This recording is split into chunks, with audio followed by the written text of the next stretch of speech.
Hey YouTube, this is me, a very tired, exhausted student witch. And I was debating as to when I should make this video, but I think I should make it now, even though I have bags under my eyes, even though it's kind of late, because this kind of reflects my mood or my state right now.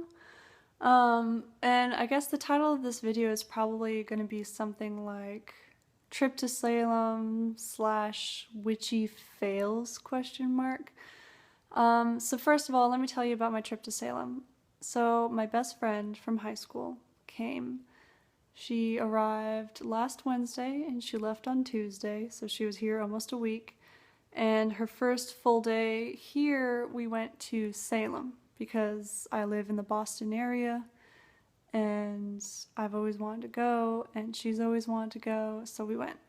It was amazing. It wasn't too flooded with tourists because it was a Thursday. I heard it gets more crowded on the weekends. And my friend doesn't know that I'm a witch, and I'll talk more about that in the second half of this video. So we walked around a lot of the witchy shops and things, and I'm on a budget, but what I really want to see is if I could get an oracle deck, because I have 2 tarot card decks.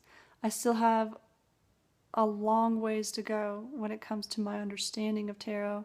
I really need to practice and solidify, the meanings of the cards for me. That's going to take a long time because it's hard to do that when you're a grad student, and that's also something I need to talk about in the second half of this video. But anyway, I've been wanting to get an oracle deck. I didn't find one in Salem. I actually ordered today the Shaman's Oracle, so I'll be making a video about that when that comes in. Anyway, but what my friend and I did do, we walked around Salem, we saw some of the museums. One of the museums was kind of cheesy, but whatever. We did a kind of ghost tour in the evening.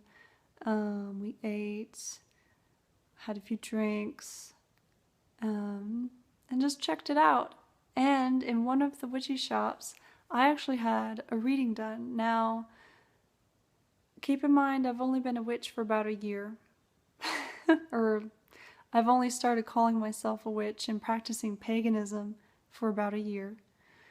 So I got my very first tarot card reading. It's kind of embarrassing that it's taken me this long to get one done. It was only a 15-minute reading because that's all I could afford. And the woman who did my reading was very nice. And, the reading basically just kind of reaffirmed what I kind of already knew. What my plans that I already had in my head. And I got a lot of major arcana cards. I did not tell her that I knew what the cards meant. But she did ask me some questions, and I have no problem. I'm not going to go in there trying to test them or whatever, So she asked me if I'm married and what I do and things like that. But there were some things that were very interesting. For example, the death card came up when she was talking about my relationship with my husband, or the stage that we're both in. Of course, the death card doesn't really mean like physical death, or rarely it does. And I liked her interpretation of it, and it was my instinct too. The death card was a death of a phase of our relationship, which means we're gonna have kids soon, is what she was saying, which my husband and I were planning on having children within the next 2 to 3 years if things work out financially and everything, and with his visa and all that jazz. So she said, this means like you're moving into that next phase of your relationship with your husband, or you will soon within the next couple years. So that was nice. So the reading was really great. I'm really glad I did it. Salem was amazing. And actually in Salem, I got a couple of witchy things. The first thing I have here, I'm in my bed, by the way. I got my very first bottle of Florida water. Oh, I cannot find this anywhere near my apartment in the Boston area. I'm actually on the Cambridge side of the Charles River. So I don't actually go into the city of Boston very often. And I know there's some botanicas over there that might be carrying this, but I don't have a car. I have to take public transportation, and I don't have that much time to like take a bus and then a train and then possibly another bus to get to a botanica in some random neighborhood I've never been in to try to find Florida water. And I know you can order this online, but I'm on a budget. But I figured it's my first time in Salem. I need to get this because I've never even smelled it before. I didn't know what it smells like, and it's delicious. And it is, I understand now why this is used in like more hoodoo and Santeria practices. So I keep this up here in my reverence ancestor spiritual altar. And I plan on just using it to spiritually cleanse myself before working with them. And, you know, the Samhain time is the perfect time for that. Another thing I got, and this is for my kind of prosperity altar that I have downstairs, is this beautiful piece of citrine. The bottom of it is like a rock.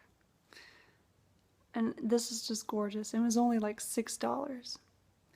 So I figured, you know, my financial prosperity abundance altar, it needed a little more sacrifice from me, and that meant a new piece of citrine, because my husband and I, we could always use some extra help. So I decided to get that piece of citrine to make an offering to that altar and to whatever spirits there are that might be helping us out. So yeah, so I got, those are the two main witchy things I got.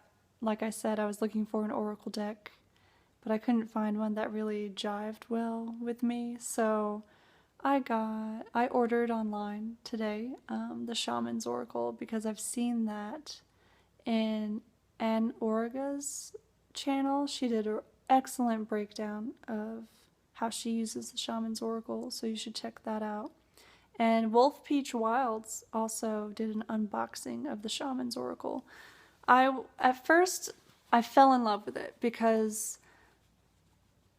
cave paintings, especially the oldest cave paintings that we know about, and there's some in Africa, I think in South Africa they've found some that are tens of thousands of years old, but I know the more famous ones are in Europe, like in Altamira in Spain and some of the caves in France. I think before I die, I would love to see that. I don't know if I ever will get the chance, but just to look at those images and knowing that a human being created that 30,000 years ago, it's just mind-blowing. I mean, I'm having trouble right now just describing how it makes me feel. It's just the human capacity for expression, for artistic creation. It's, and how that capacity is tens of thousands of years old, possibly older.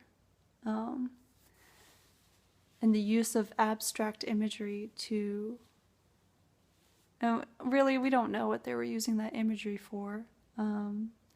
I personally think it was part of a shamanic practice or experience, but who knows? Who knows what rituals or what significance those paintings had for them, but it's amazing that they still have significance for us today, 30,000, 40,000 years later. So anyway, If you haven't seen The Cave of Forgotten Dreams on Netflix, that documentary, go watch it because it's mind-blowing. Anyway, so the shamanic oracle deck just really called to me. And then I started having some second guesses about it because I actually found out about the deck a few months ago. It took me a few months to kind of sit on the idea and decide if I really needed it or not. Because I'm always wary of cultural appropriation. You know, especially when people from dominant cultures like Western European or white American culture just take shit from other cultures and they take it disrespectfully. So like there's this idea of this shaman, you know, oh, I'm gonna go to Peru and take ayahuasca and trip balls and all of a sudden I'll be a shaman, you know, that very superficial idea. And I'm not claiming that I really know what shamanism is. I'm very ignorant about a lot of things in like paganism and witchery. I'm a brand new witch, a brand new pagan. But, you know, I'm wary. I'm wary of superficial cultural appropriation. But I was looking at the images on the cards and they seem legit, and I really love the idea that with the oracle deck, unlike tarot, it's more flexible and allows you to create more of your own meanings. I mean, we do that with tarot too, but I don't know, I like the flexibility of the oracle deck. So I'm really excited. So when I get that in the mail, I'll make a video. Anyway, I'm rambling. So let me get to the second half of the video.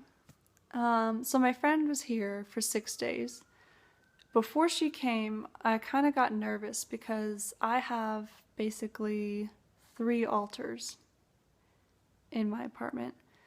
My first altar is my coffee table downstairs. That's like my working altar. That can kind of pass as just like a decorated coffee table because I have a little table runner, I have a candle, I have crystals, and the crystals could be like decorative or whatever. Okay. I have my prosperity and abundance altar in the corner downstairs. That is a little, you know, I have a little incense burner on it. I have a jar full of coins and money sitting on top of a green piece of paper with a sigil. I have a green candle, and I have a little basket with fake leaves that I've written all my blessings on. Like everything that I felt blessed to have in my life, I wrote on little leaves, fake fall leaves that I bought at Michael's, and I put that in the basket. And every day I reach in and I pull out a leaf, and it reminds me of what I'm thankful for.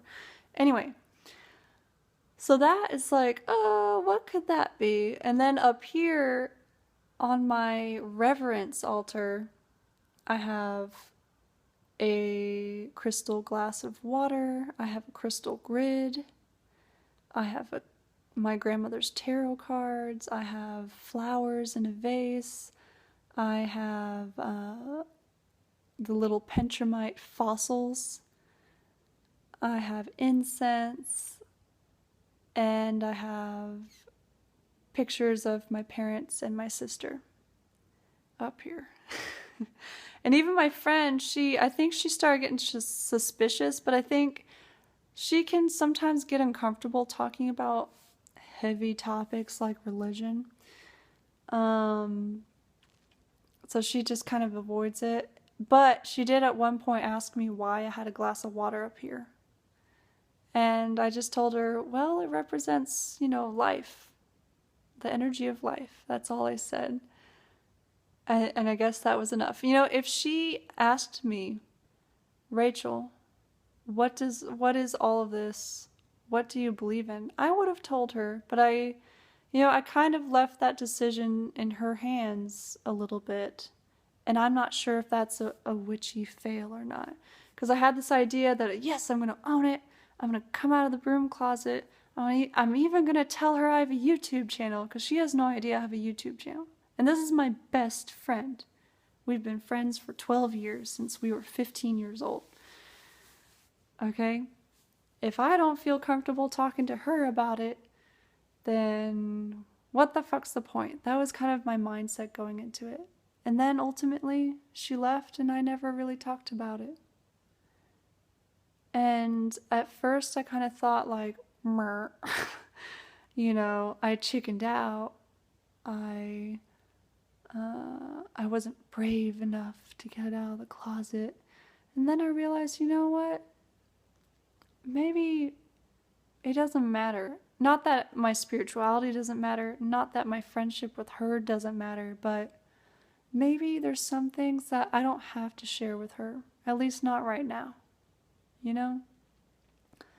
And then that got to me to thinking, well, really, the only person on this planet that I 100% of the time feel 100% like I can be 100% of myself is my husband.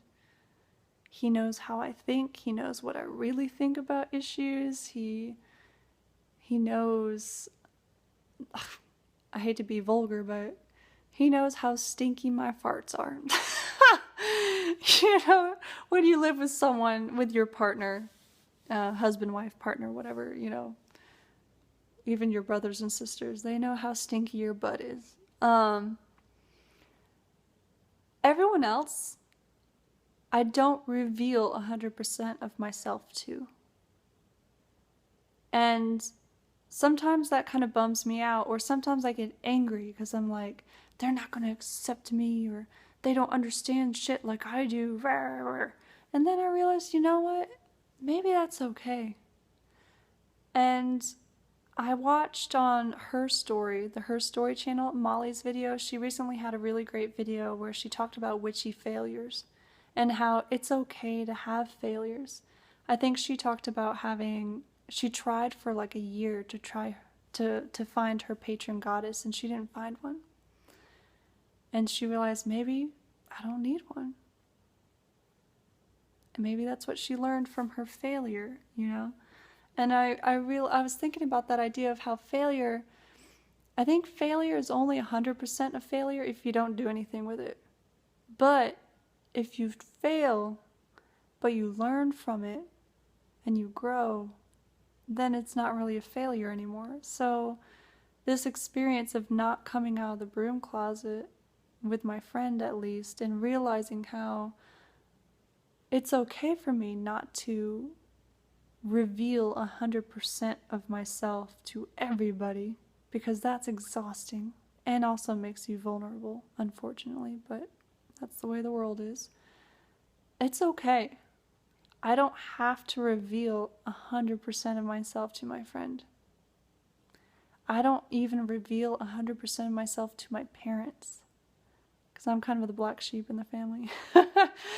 I don't have to reveal 100% of myself to my sister. And you know what? I don't think that diminishes their importance to me. That doesn't mean I don't love them any less. It doesn't. You know, I would jump in front of a bus to save my sister. That doesn't mean she needs to know right now that I'm a witch. Right?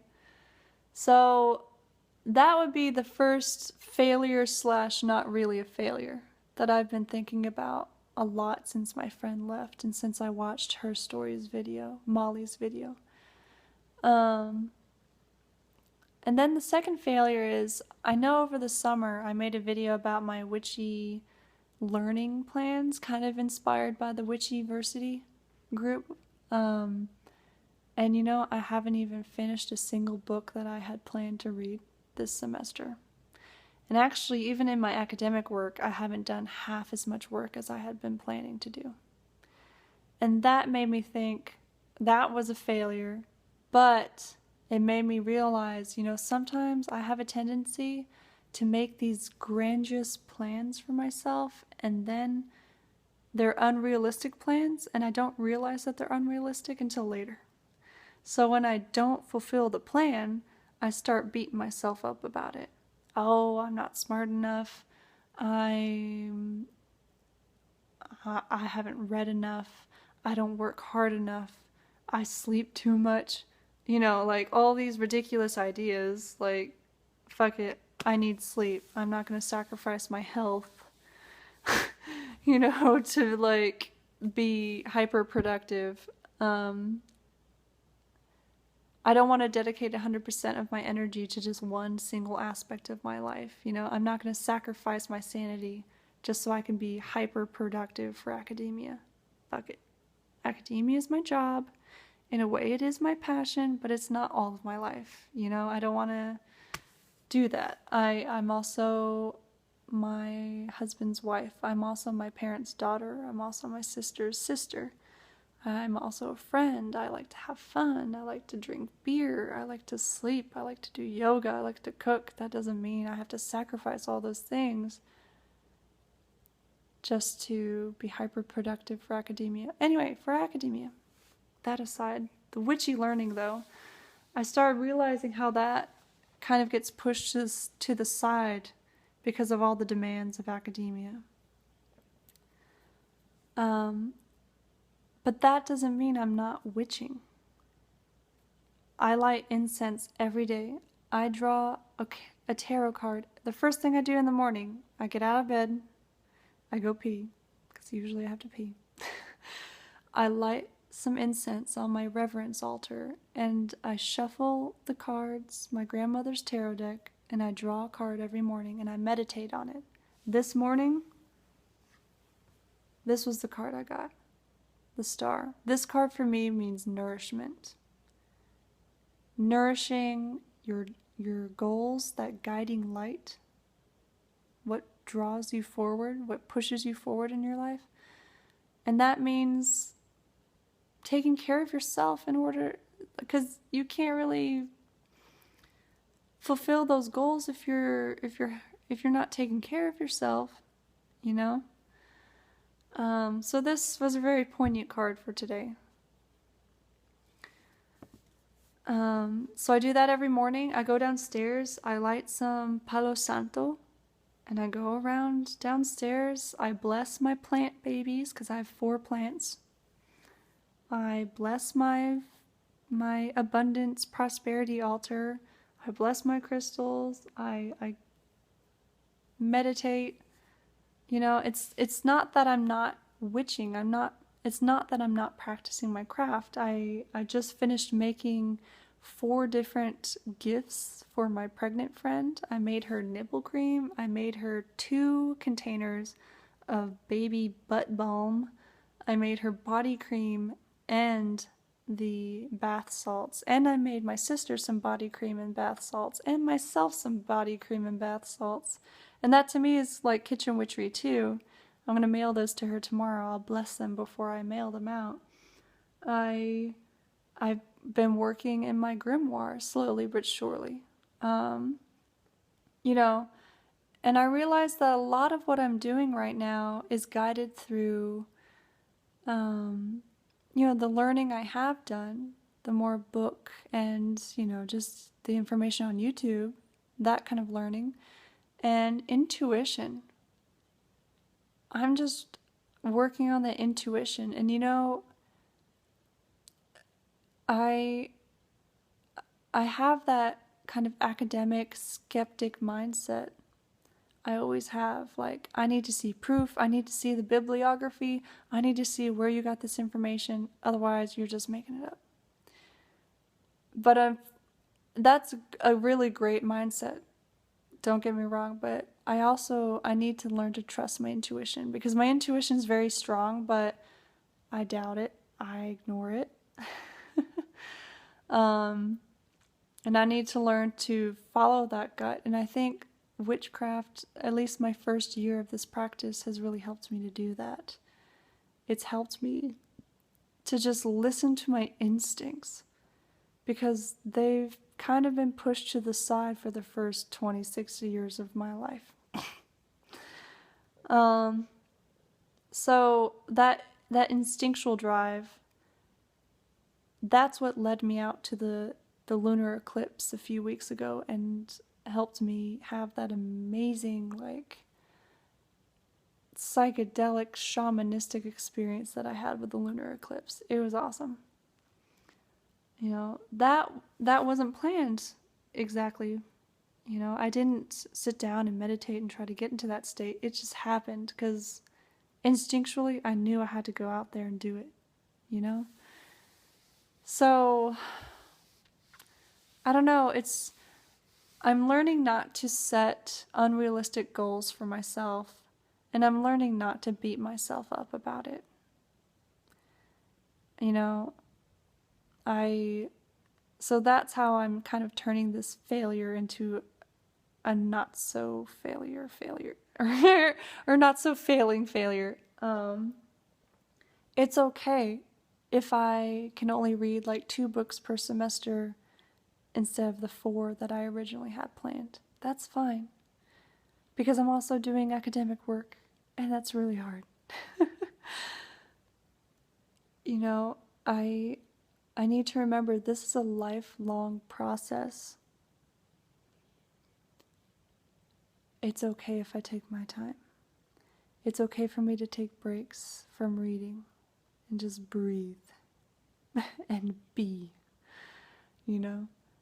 It's okay for me to have failures, little mini failures, as long as I learn from them and grow. So it's okay for me to stay in the closet. And I might stay in the closet with that particular friend indefinitely. That's fine. It's okay for me to not reveal or make myself 100% vulnerable to everybody. It's okay. It doesn't mean that they love me or I love them any less. It's okay for me to not be Superwoman. Because I can't. I have to take care of myself, or the stress will kill me. So, this video is epically long. I just had a lot to talk about, and I know I've taken a break. I think I'm just going to throw it up online as it is. I'm not going to edit it. I'm tired. I'm exhausted. And I just wanted to share this with you guys. So, have a wonderful evening, and many blessings to everybody.